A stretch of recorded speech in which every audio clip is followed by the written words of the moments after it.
Hello everyone, welcome back to my channel. आज के इस वीडियो में हम क्लास 9 के उर्दू के सबक 11 को पढ़ेंगे, देन इसके क्वेश्चन को सॉल्व करेंगे। तो इस सबक में दिया गया है इसमें चौथाई के बारे में। तो चलिए मैं इसे रीड करती हूँ, आप लोग इसे ध्यान से देखिए और समझिए। उर्दू की ख्वातीन नसर निगारों में इसमें चौथाई का नाम बहुत नुमाया है। उन्होंने मुतअद्दिद अफसाने और नावल लिखे हैं। इनका ताल्लुक तरक्की पसंद तहरीक से रहा है, जिसने अदब और ज़िंदगी के बराह रास्त राबते पर जोर दिया है और यह बताया है कि अदब खारजी हालात की पैदावार होता है। अदब हमारी इनफरादी और इज्तिमाई ज़िंदगी का सिर्फ तर्जुमान नहीं होता, बल्कि हमारे मसाइल का हल भी पेश करता है। इसमें चौथाई ने बड़ी जरायत और बेबाकी के साथ मुआशरे के मुख्तलिफ पहलुओं की इक्कासी की है। इनमें जिनसी नफ्सियात एक ऐसा मौजू है जिस पर कलम उठाते हुए बहुत से फनकार खुद जज्बात का शिकार हो जाते हैं, मगर इसमें चौथाई ने इस मौजू को बड़े मअरवज़ी अंदाज में पेश किया है और कहीं भी खुद जज्बातियत की शिकार नहीं हुई है। इस्मत ने मुआशरे में ओहदे, मनसब, दौलत व सरूवत और ख़ानदानी वजाहत के बहाने ऐश परस्ती करने और कमज़ोर तबके का इस्तेहसाल करने वाले अफराद के पोल खोल दिए हैं। अफसानों की तरह इनकी खुदनोस्त में भी बेबाकी, बेखौफी, ज़रायत और इनफरादियत मौजूद है। इस्मत 1910 में बदायूं में पैदा हुए। इनके वालिद का नाम मिर्ज़ा कासिम बैग चौथाई था। वालिदा का नाम नुसरत खानम था। इस्मत के 7 अफसानवी मजमुओं के अलावा कई नावल शाया हो चुके हैं।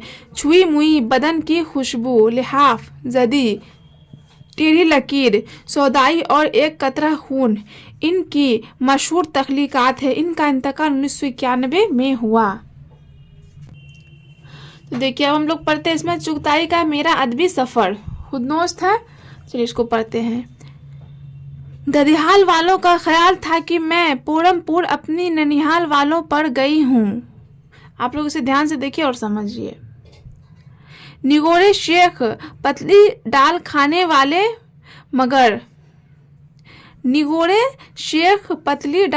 वाले मगर ननिहाल वालों को यकीन था कि मैं 100% ददिहाल वालों पर पड़ी हूँ। वही अपनी फूफी जैसा तीहा और गज भर की जुबान चंगेज खां की औलाद से और क्या उम्मीद की जा सकती है। लेकिन अगर कोई अम्मा से पूछता कि बेटी को क्या हो गया, तो वह ठंडी सांस भर कर कहती, न ददिहाल का कसूर न ननिहाल का, यह सब नसीब का फेर है।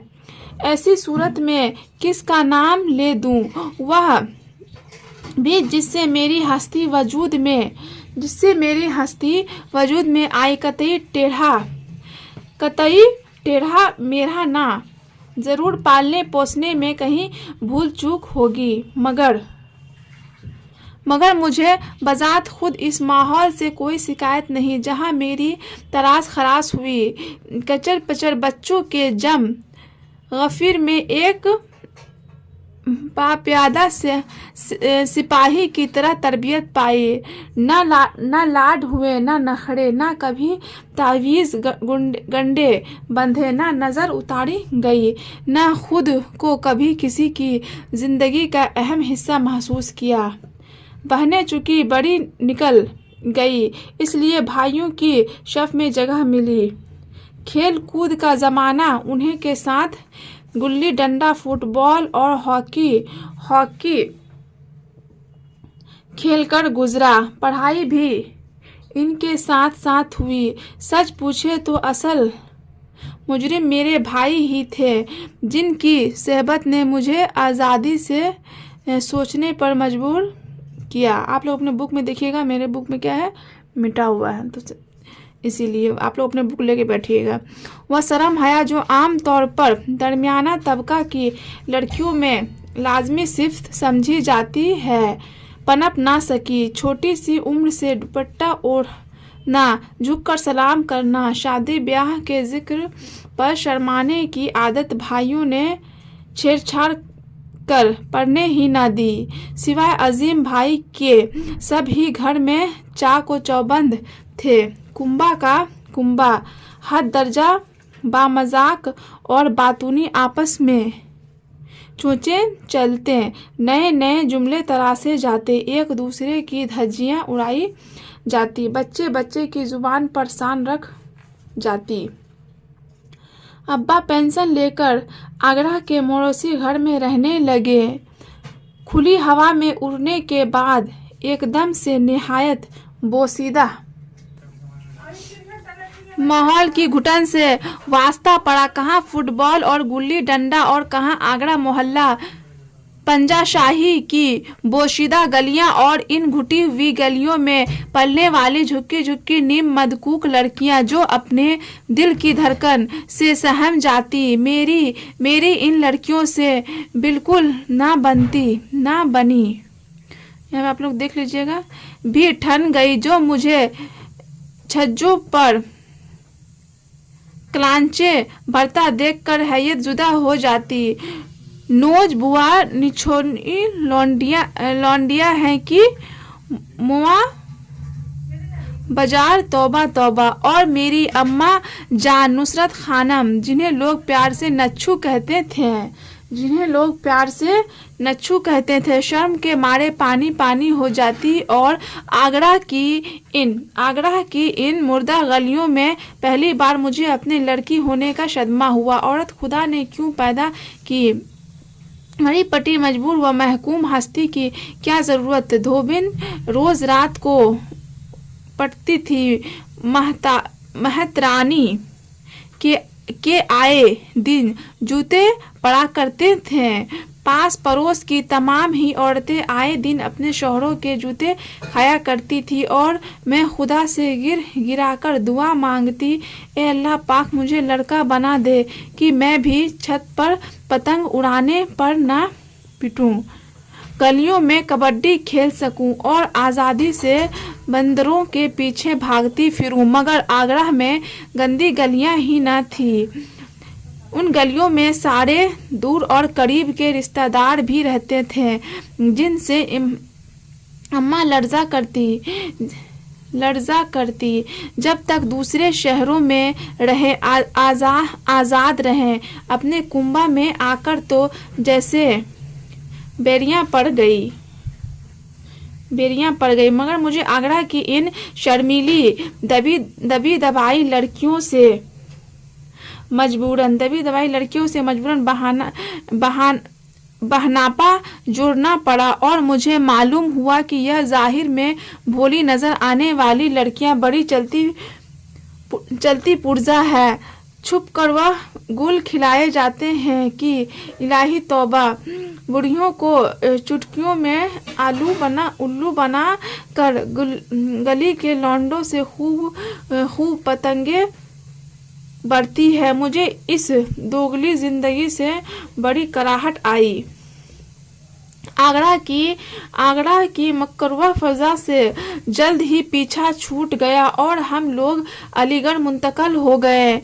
अम्मा को सभी खानदान वालों से वहशत हुई थी। अलीगढ़ की खुली हवा में फिर हमारी पुरानी जिंदगी लौट आई। वही फूस के बंगले, डुग्गी का किनारा और हरे भरे खेत, और इन खेतों में ककड़ियाँ खीरे चढ़ाना, पैरों पर चढ़ना। और फिर मुझे अपने लड़की होने का गम न रहा, बल्कि लड़की होने के कुछ फायदे नजर आने लगे। मसलन अब्बा का हुक्म था कि लड़कियों की चोटी ना खींची जाए और ना इनकी बालियों में उंगली डालकर झटके दिए जाएं। लड़कियां अगर मारे तो सरकार से शिकायत की जाए, मुनासिब सजा दी जाएगी। लड़कियां कहाँ, बस खाकसार ही एक लड़की थी जिसकी शिकायतें अब्बा हुजूर के दरबार में आए दिन पेश किए जाते, मगर भाई इतने बदनाम हो चुके थे कि अमूमन सजा नहीं मिलती, उल्टे डांट दिए जाते। अलीगढ़ आकर अजीम भाई के वजूद का एहसास दिन ब दिन बढ़ने लगा। खुदा जाने उन्हें मुझसे क्यों एकदम दिलचस्पी पैदा हो गई। मुझे तो बड़े भाई नसीम हमेशा से अच्छे लगते थे। इनसे मार खाने में भी मज़ा आता था, क्योंकि वह पैसे और मिठाइयाँ भी तो देते थे। अजीम भाई ना पैसे देते, ना चपटे मारते थे, बड़ी संजीदगी से बात करते। और फिर उन्होंने मुझे तारीख और अंग्रेज़ी पढ़ाना शुरू की। यह याद नहीं रहा कि इब्तिदा कैसे हुई, मगर इतना याद है कि शाम को जब वह काम से थके हारे आते थे तो अपने बरामदे में पलंग पर लेट जाते थे और मुझसे कहते, ज़ोर ज़ोर से पढ़ो, फिर तर्जुमा दुरुस्त करते, इमला लिखवाते, इसके बाद बातें किया करते। याद नहीं क्या बातें थी जिनसे इब्तिदा हुई।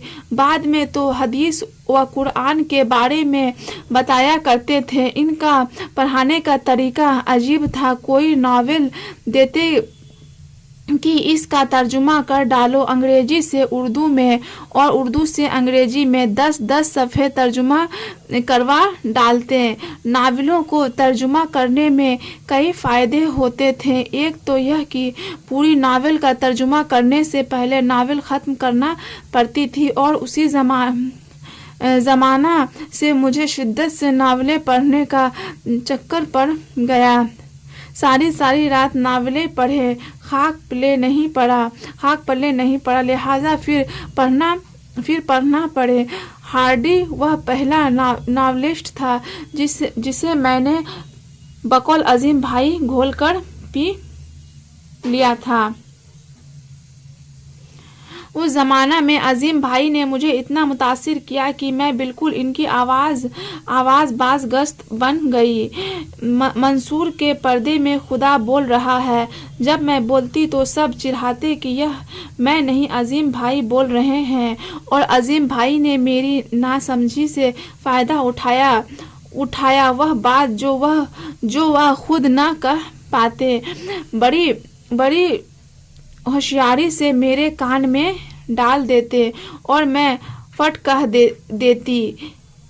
उस दौर में बकौल ख़ानदान वालों के उन्होंने मुझे खूब भड़काया। मेरी तबीयत जो पहले ही खुद सर और ज़िद्दी थी, इनकी शह पाकर और भी काबू से बाहर हो गई। वह इन दोनों कानून पढ़ रहे थे और साथ ही साथ एक कारखाना में नौकरी भी करते थे, मजमून भी लिखा करते थे। इस कदर मेहनत करने के बाद वह रात को मुझे कई घंटे पढ़ाया करते। कभी उन्हें हरारत हो जाती, कभी सीने में दर्द होता, हाथ पैर ऐंठते। इनकी बीवी बेटी इनकी छाती सेका करती और वह मुझे पढ़ाया करते। उन्होंने कभी मुझसे सर या पैर दबाने को नहीं कहा और मैंने कभी इनका कोई काम करने की ज़रूरत महसूस नहीं की। बड़े भाई जो थे, इसलिए मुझे पढ़ाना तो इनका फ़र्ज़ था। एक दफ़ा इनको बड़ी शिद्दत का खांसी का दौरा पड़ गया। 2 घंटे हो गए और चंद सफ़ों का तर्जुमा ख़त्म ना हो पाया। मुझे झुलाहट आने लगी। हम नहीं पढ़ते आपसे, आप तो इतना खांसते हैं। मैंने जलकर कहा, बेवकूफ़ कहीं कि क्या हम जानबूझकर खांस रहे हैं? उन्होंने हंसकर कहा और वादा किया कि अब नहीं खांसेंगे। पता नहीं उन्हें मेरे मुस्तकबिल से क्यों दिलचस्पी हो गई थी। मैट्रिक करने पर तो उस कदर खुश हुए कि अपने बेटे के पैदा होने पर भी ना हुए होंगे। छुट्टियों में उन्होंने मुझे अपने घर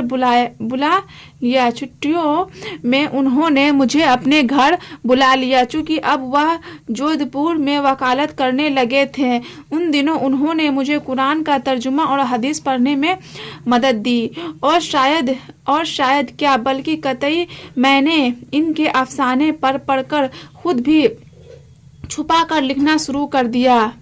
हिजाब इस्माइल, मजनू गोरखपुरी और न्यास फतेहपुरी के अफसाने पढ़कर ऐसा मालूम होता गोया यह सब कुछ मेरे ही ऊपर बीत रही है। और फिर मैंने खुद को अफसाना की हीरोइन तस्वुर करके निहायत चटपटे किस्म के वाक़यात लिखना शुरू किए।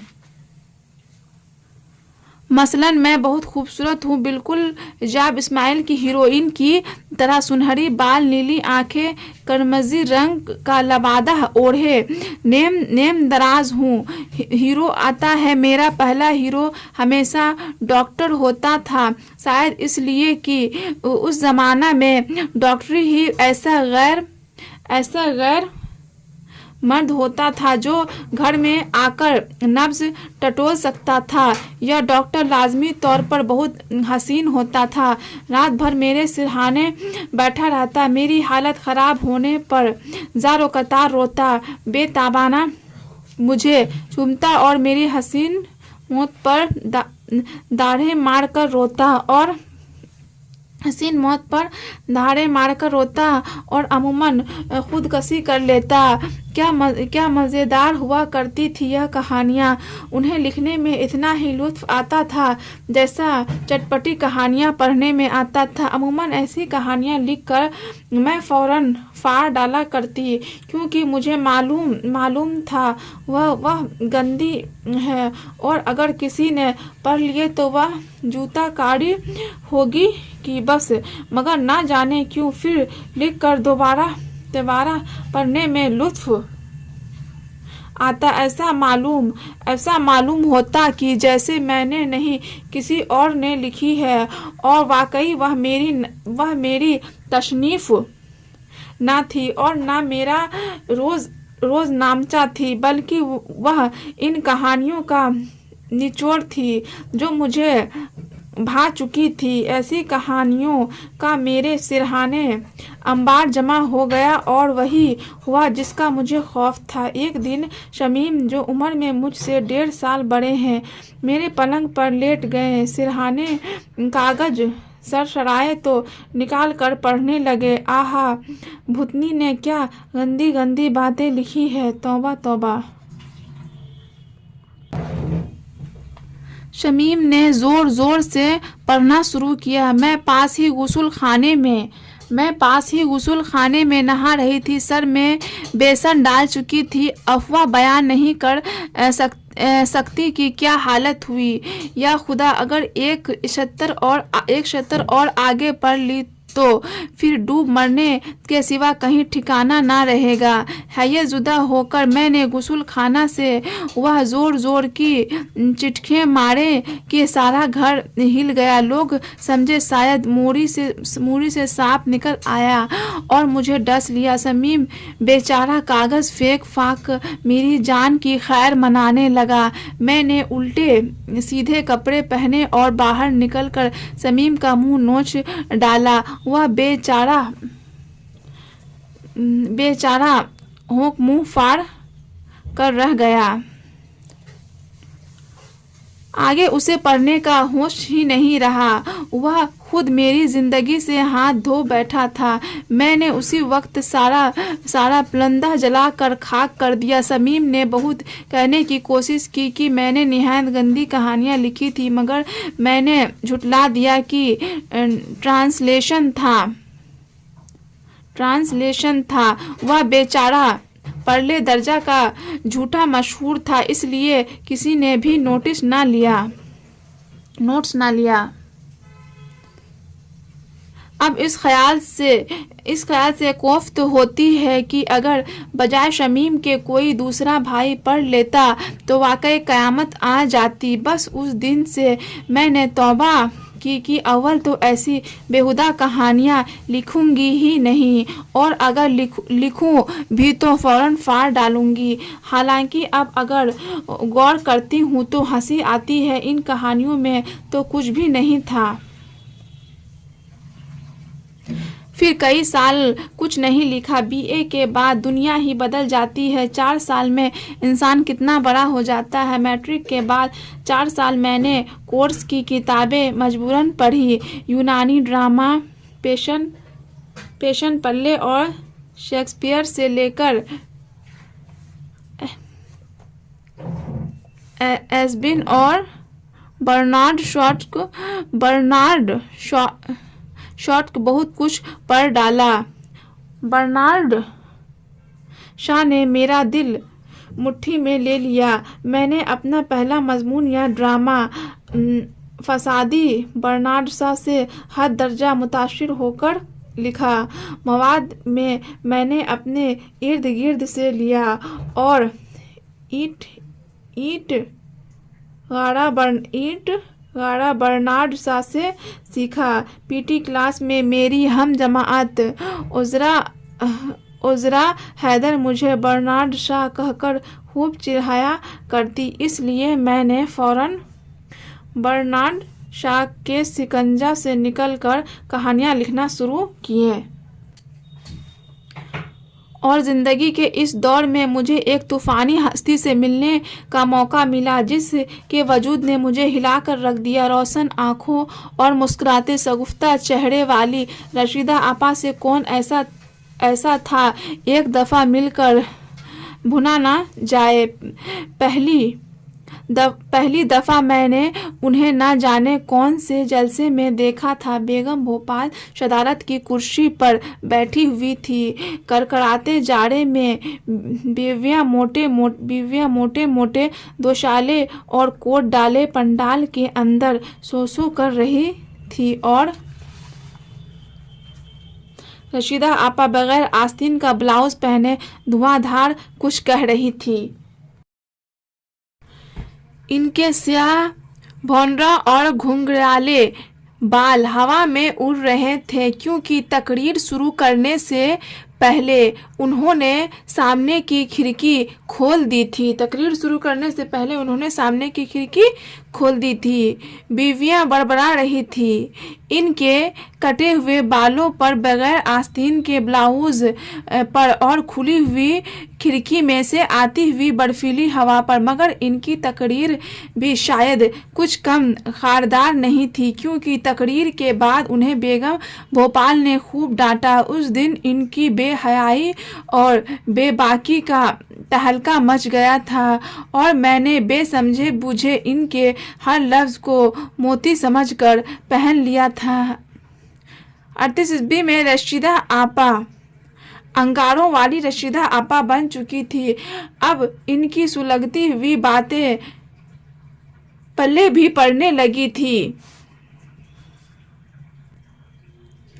और फिर वह मेरा हसीन डॉक्टर हीरो शमी उंगलियां नारंगी के शगुफे और करमजी लबादे छू हो गए। मिट्टी से बनी हुई रशीदा आपा ने संगमरमर के सारे बुत मुनहदम कर दिए। जिंदगी नंगी चम सामने आकर खड़ी हो गई। इनसे घंटों बातें करके भी जी शेर न होता था। उन्हें खा जाऊं, क्या करूं? जो रशीदा आपा से मिल चुके हैं उन्हें अच्छी तरह जानते हैं।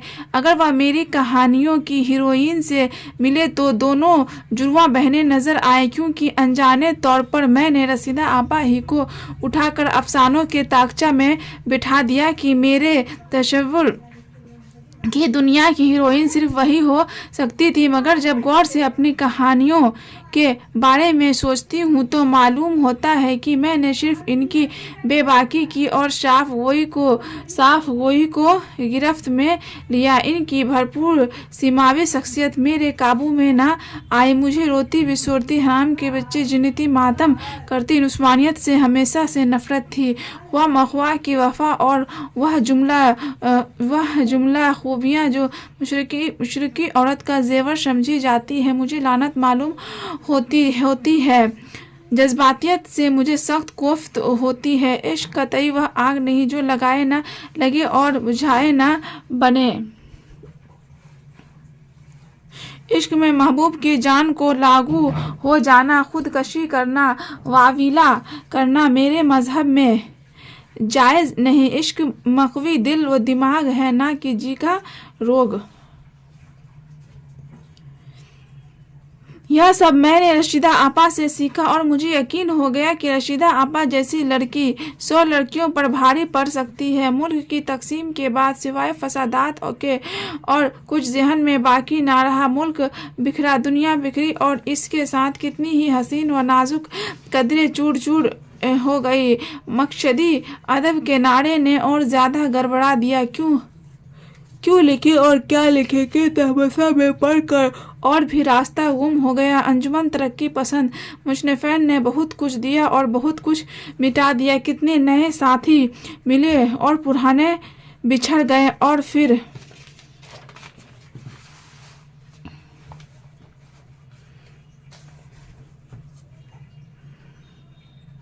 वह शाख ही ना रही जिस पे आसियाना था। अंजुमन के पर्चे उड़ गए। बम्बई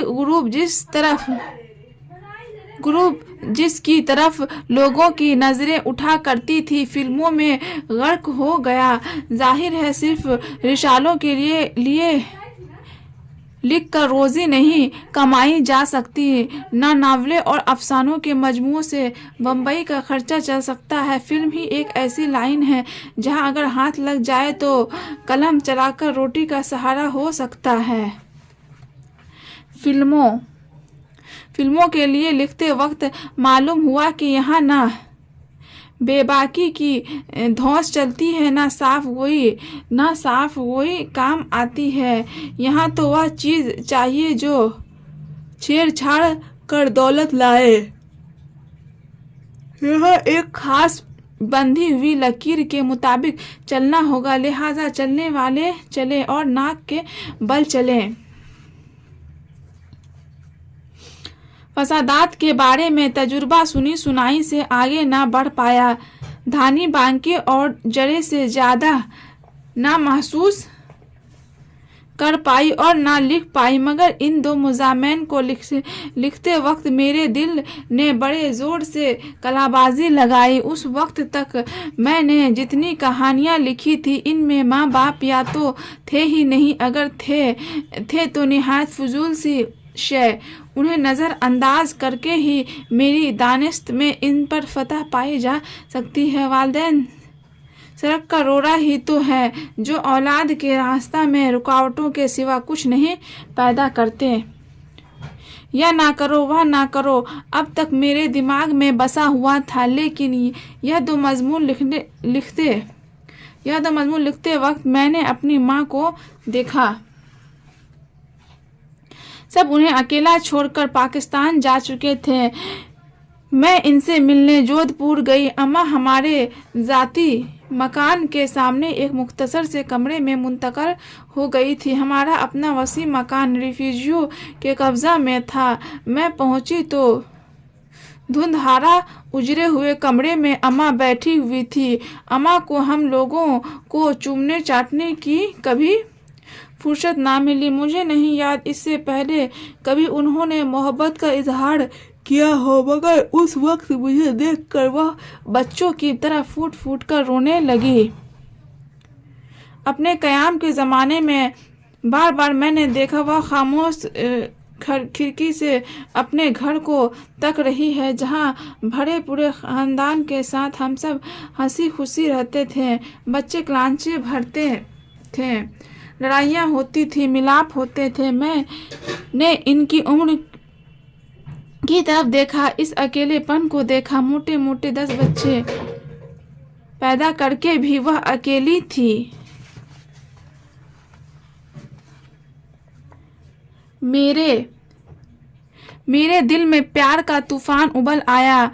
ममता जाग उठी। मैंने अपनी माँ की तरफ देखा, फिर अपनी बच्ची की तरफ देखा और इन दो हस्तियों के बीच मैं खुद को जकड़ा हुआ पाया। अपनी माँ को देखकर मुझे पहली दफ़ा सारी दुनिया की मुर्गियों पर प्यार आने लगा, जो दुनिया को बसाती है, बढ़ बढ़ कर जन्म देती है, उन्हें पालती पोसती है, जो सब कुछ इन पर निछावर करती है, ना इनसे स्टाम्प लिखाती है, ना पक्के कागज़ पर रसीद। अब अगर औलाद इनके बुढ़ापे का ख्याल कर ले तो फर्मा बरदार है, जो अपने बाल बच्चों के खर्चा से कुछ ना बचे तो मजबूर है। पुराने ज़माने ज़माने में बड़े बूढ़ियों को लोग बेकार जिन समझकर जिंदा दफन कर दिया करते थे। यह सुनसान बुढ़ापा किस कदर मुहिब शय है। और यह भी इत्तेफाक ही था जो मेरी अपनी अम्मा से मुलाकात हो गई और कुछ सोए हुए तार जाग उठे। अभी कितने तार हैं जो मुर्दा खामोश सोए पड़े हैं। कौन जाने कौन से मजराब और पैदा होंगे जिनकी चोट से बहुत सी नींदें टूटेंगी। ठहरे हुए पानी पर काई जम जाती है। एक नन्हा सा कंकड़ सतह पर गिरता है, काई छूट जाती है। जगमगाती दुनिया का अक्स पानी की सतह पर लौटने लगता है। इंसान एक कदम आगे बढ़ता है। अब हम इसके माने को देख लेते हैं। लफ्ज व माने। जम गफीर बहुत बड़ी भीड़। पाप्यादा पैदल। मदकूक दगज़दा टीबी का मरीज। महकूम मजबूर जिस पर हुक्म चलाया जाता है। खुद सर अपनी राय पर चलने वाला या फिर घमंडी। शाह पाकर इशारा पाकर। हैबत जुदा खौफनाक या फिर घबराया हुआ। खारदार कांटों से भरा हुआ। वावीला हंगामा या फिर शोर। शीमावी शख्सियत बेचैन बेकरार शख्सियत। तमसा उलझन।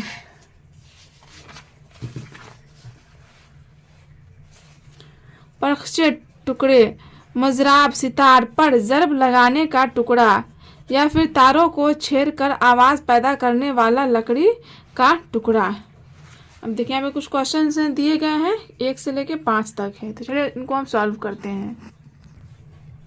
देखिए फर्स्ट क्वेश्चन, इस्मत चुगताई की वालदा का नाम क्या था? उन्हें लोग प्यार से किस नाम से पुकारते थे? जवाब हो जाएगा इस्मत चुगताई की वालदा का नाम नुसरत खानम था।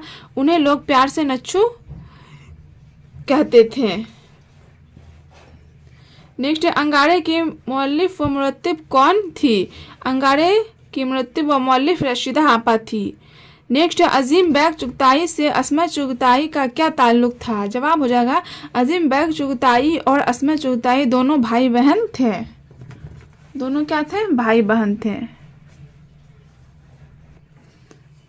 नेक्स्ट है, मिन दर्जल मुहावरात व इशारात के माने बताइए।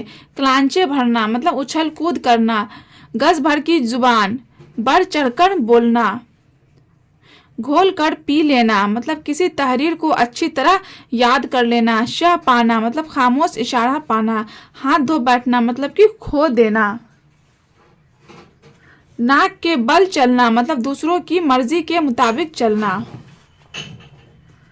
नेक्स्ट है 5 नंबर में, मंसूर के पर्दे में खुदा बोल रहा है। यह बात इस्मत चुगताई ने किस के जिक्र में कही है? जवाब हो जाएगा मंसूर के पर्दे में खुदा बोल रहा है। यह बात इस्मत चुगताई ने अजीम बैग चुगताई के जिक्र में कही है। देखिए मुख्तसर गुफ्तगू में है, रशीदा जहां से इस्मत चुगताई की पहली मुलाकात कहाँ हुई थी? तो इसका जवाब हो जाएगा रशीदा जहां से इस्मत चुगताई की पहली मुलाकात अलीगढ़ के किसी जलसे में हुई थी। बेगम भोपाल सदारत की कुर्सी पर बैठी हुई थी और सख्त सर्दी में मोटे ऊनी कोट पहनकर भी सर्दी से सूसू कर रही थी, लेकिन रशीदा आपा बगैर आस्तीन का ब्लाउज पहने हुए धुआंधार कुछ कह रही थी। इनके स्याह घुंघराले बाल हवा में उड़ रहे थे क्योंकि तकरीर शुरू करने से पहले उन्होंने सामने की खिड़की खोल दी थी। बीवियां बड़बड़ा रही थी। इनके कटे हुए बालों पर बगैर आस्तीन के ब्लाउज पर और खुली हुई खिड़की में से आती हुई बर्फीली हवा पर मगर इनकी तकरीर भी शायद मगर इनकी तकरीर, तो देखिए यहाँ पे तकरीर लिखा हुआ है ते के रे, और यहाँ पे एक ये और आपको एक और देना है जो कि छूट गया है। ओके, ते के रे ये रे तकरीर भी शायद कम खारदार नहीं थी क्योंकि तकरीर के बाद बेगम भोपाल ने उन्हें खूब डांटा। इस दिन इनकी बेहयाई और बेबाकी का तहलका मच गया था।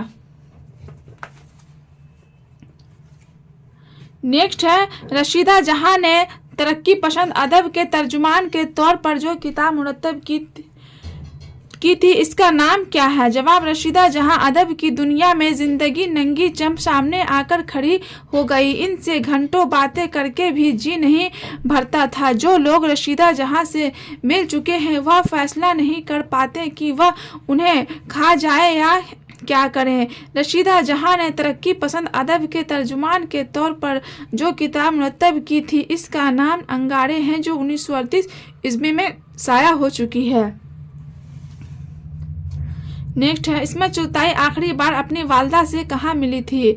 जवाब हो जाएगा, इसमें चुगताई आखिरी बार अपनी वालदा से उस वक्त मिली थी जब सब उन्हें अकेला छोड़कर पाकिस्तान जा चुके थे और उस वक्त वह जोधपुर में क़याम पजीर थी। जब इस्मत अपने माँ के कमरे में गई तो माँ वीरान कमरे में अकेली बैठी हुई थी। माँ अपनी बेटी को देखकर बच्चों की तरह फूट फूट कर रोने लगी।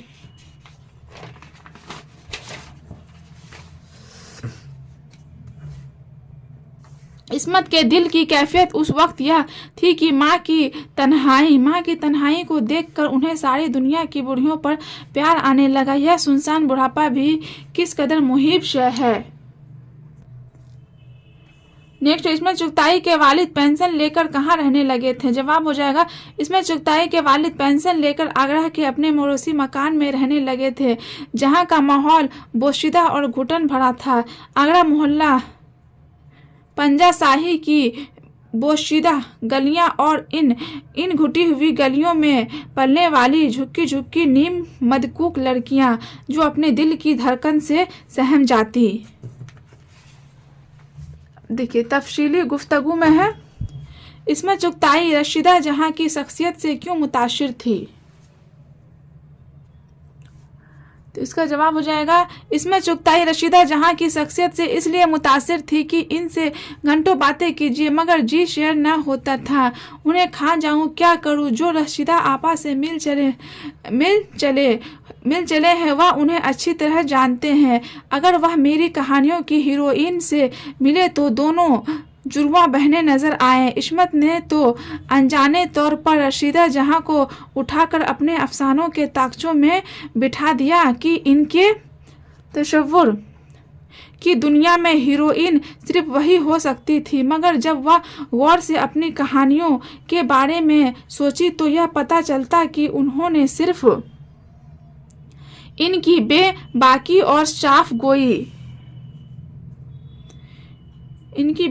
और साफ गोई को गिरफ्त में लिया। इनकी भरपूर शिमाई शख्सियत मेरे काबू में न आई। उन्हें रोती बिसोरती हराम के बच्चे जन्नती मातम करती नुशवानियत से हमेशा नफरत थी। ख्वाह मख्वाह की शोहरों से वफादारी और वह हमला खूबियाँ जो मुशरिकी औरतों का जेवर समझी जाती है इस्मत को लानत मालूम होती है।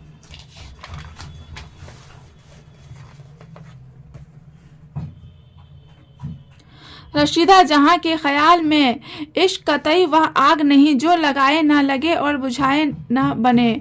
इश्क में महबूब की जान को लागू हो जाना, खुदकशी करना और वाविला करना मेरे मजहब में जायज़ नहीं। इश्क मकवी दिल व दिमाग है ना कि जी का रोग। यह सारी खूबियाँ इस्मत ने रशीदा जहां से सीखा और उन्हें यकीन हो गया कि रशीदा आपा जैसी लड़की 100 लड़कियों पर भारी पड़ सकती है। नेक्स्ट है, इसमें चुगताई की शख्सियत के चंद अहम पहलुओं की वजाहत कीजिए। जवाब होगा, मेरा अदबी सफ़र मजमून जो इसमें चुगताई के खुदनोत स्वाक का एक अहम हिस्सा है। इस मजमून से इनकी शख्सियत के कई अहम पहलुओं की वजाहत होती है। इसमें चुगताई ने अपने आप बीती में इस माहौल की ख़ास तौर से इक्कासी की है जिस माहौल में उन्हें एक मुनफरिद और व फनकार की हैसियत से उभरने का मौका मिला। उसमें इनके वालिदैन और भाई बहनों का खसूसी जिक्र है।